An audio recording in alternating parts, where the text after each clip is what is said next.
If I can pay my bills, I'm good. I'm coming over, found a message in my bottle, your son. Okay, econ students.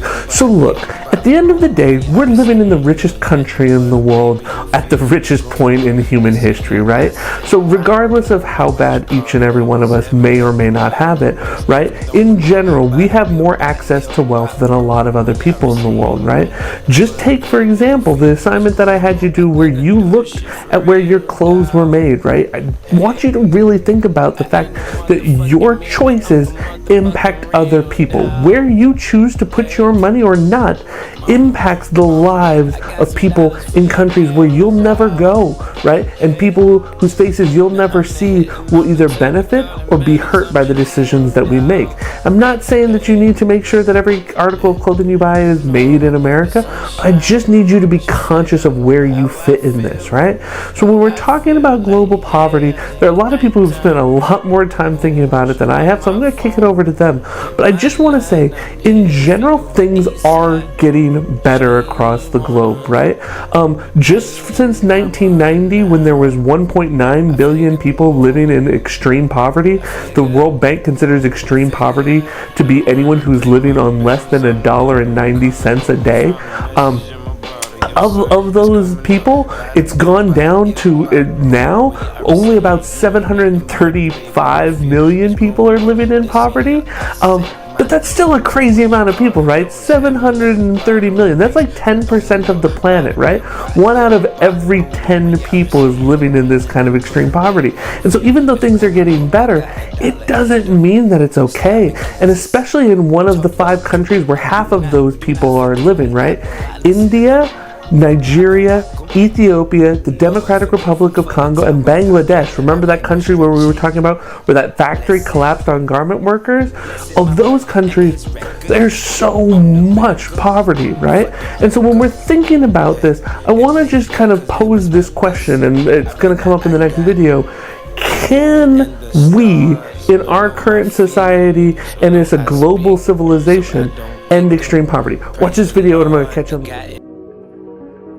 It's estimated that somebody escapes extreme poverty every 1.2 seconds. According to the World Bank, anyone on less than $1.90 per day is living in extreme poverty, unable to afford basic food, clothing, healthcare, and shelter.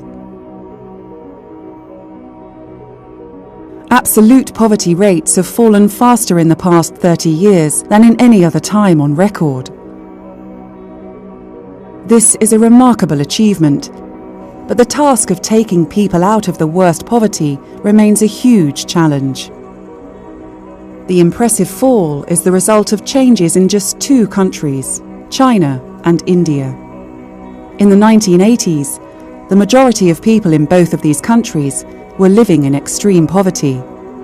But now the share of the poorest has fallen to 21% in India and less than 2% in China. Increased productivity in farms and a mass migration from poor rural areas to the booming cities enabled many Chinese and Indian people to better their lives. Asia is moving into a new phase, but can other parts of the world copy their model of moving people to factory jobs in cities? Today, more than half the world's poorest people live in sub-Saharan Africa. The percentage of the African population living in extreme poverty fell from 54% in 1990 to 41% in 2013. But in that same time period, the population of sub-Saharan Africa boomed, meaning the total number of poor people rose from 276 million to almost 400 million. The population of sub-Saharan Africa is predicted to reach 2 billion by 2050, and a large percentage of those people are likely to be extremely poor. And unlike Asia, a transformation of this region is unlikely to happen soon. Sub-Saharan Africa is urbanizing faster than any other place on Earth. But moving into the cities is not providing the same ladder out of poverty as it did in Asia. A lack of infrastructure, public transport, and essential services in many African cities prevents poor people from finding jobs and getting an education. The rapidly growing population only makes matters worse by putting further strain on resources. Millions of poor people in sub-Saharan Africa live far below the World Bank's threshold of $1.90 per day. That means it'll be harder to pull them out of extreme poverty. Okay, so when it comes down to this idea of global poverty, I think one of the important things for us to do is understand how we define it. Are we defining money and poverty as being entirely linked, or is poverty also linked to other larger, broader topics? Things like quality of life. So we're talking about healthcare, we're talking about education, we're talking about access to electricity and the internet, right? I want to reframe poverty just a little bit because I want you to not only think about it in terms of money, but I want you to start thinking about the people who are living in other countries. What are their lives like, right? When we say extreme poverty and throw it out, what does that actually mean, right? I got another video. Watch this. I'm going to catch you. The world has made tremendous progress in reducing extreme poverty. But this progress has slowed down and is uneven. If this trend continues, the world will not be able to end extreme poverty by 2030. However, the extreme poverty picture shows an emerging divergence.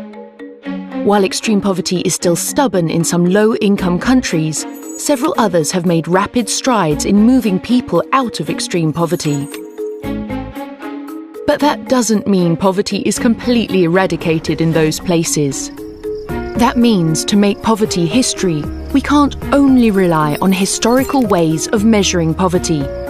We are introducing higher standards for a growing world.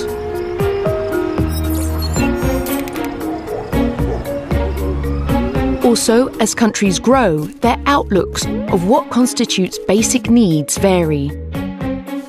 While in one country you may need just clothing and food to find work, in another you may need a cell phone, a car, and access to internet in addition to food and clothing. Introducing a societal poverty line that combines extreme poverty, which is fixed, and a relative dimension of well-being that differs from country to country.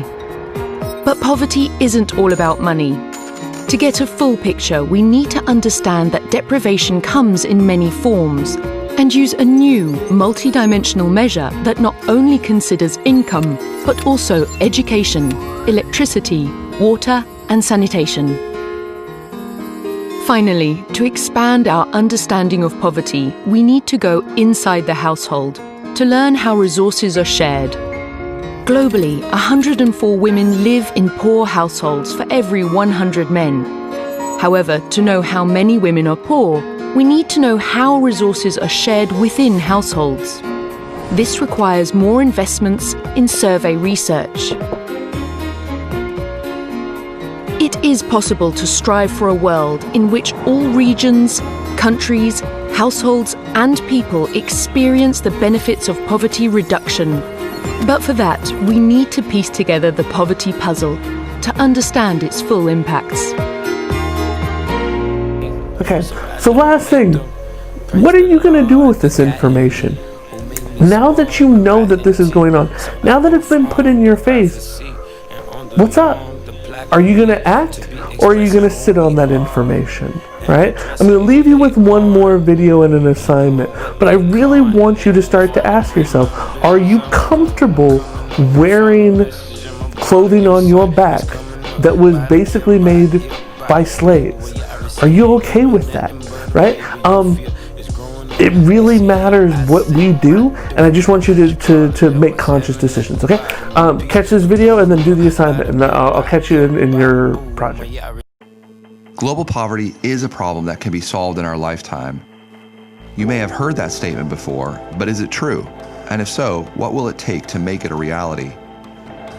In a moment when Americans seem to be becoming more insular and nationalistic, do we still care about coming to the aid of the rest of the world, particularly the world's poorest? The issue is not whether we have the ability to solve the problem technically. The issue is whether we even care.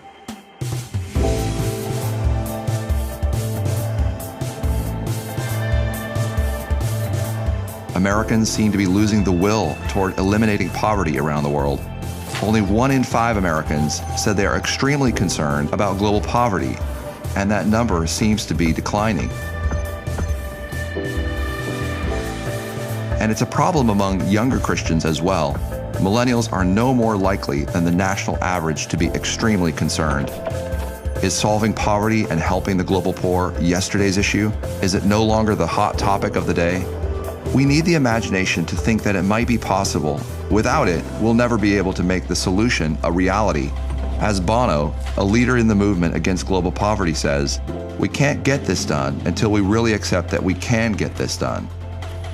The reality today is that ending extreme poverty in this generation simply seems impossible to a sizable majority of Americans. Just 3 in 10 U.S. adults agree that it's possible, and only 1 in 10 agrees strongly with the possibility. That means that most adults think that solving global poverty is not possible in the next 25 years. 30% disagree strongly, and 67% actually believe that extreme poverty has increased since 1990. 5 out of 6 adults said they were not previously aware that the percentage of the world's population who lived in poverty had seen a dramatic drop during the past 30 years. In the community here, there are people who are struggling to make ends meet. And we live in a poorer community, and there are poor of the poor.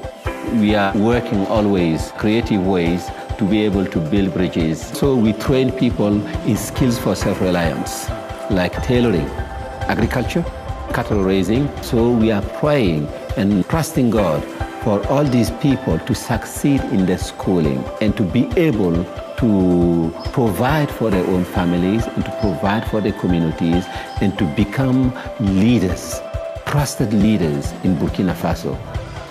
Despite the many good reports from reliable sources about the progress we are making toward ending poverty, Americans just aren't able to imagine that it can be done. And that seems to bring our will to participate in finding a solution to a standstill. The slight glimmer of good news is that the number of adults who agree strongly that it is possible to end global poverty in the next 25 years shows signs of increasing. Leaders in the developing world are making change happen. We are moving in the right direction. Can we spark imaginations here in America to see that the end of poverty is within our grasp, and our participation can help? We need a change of heart, a change of mind, a change of attitude. Change is possible.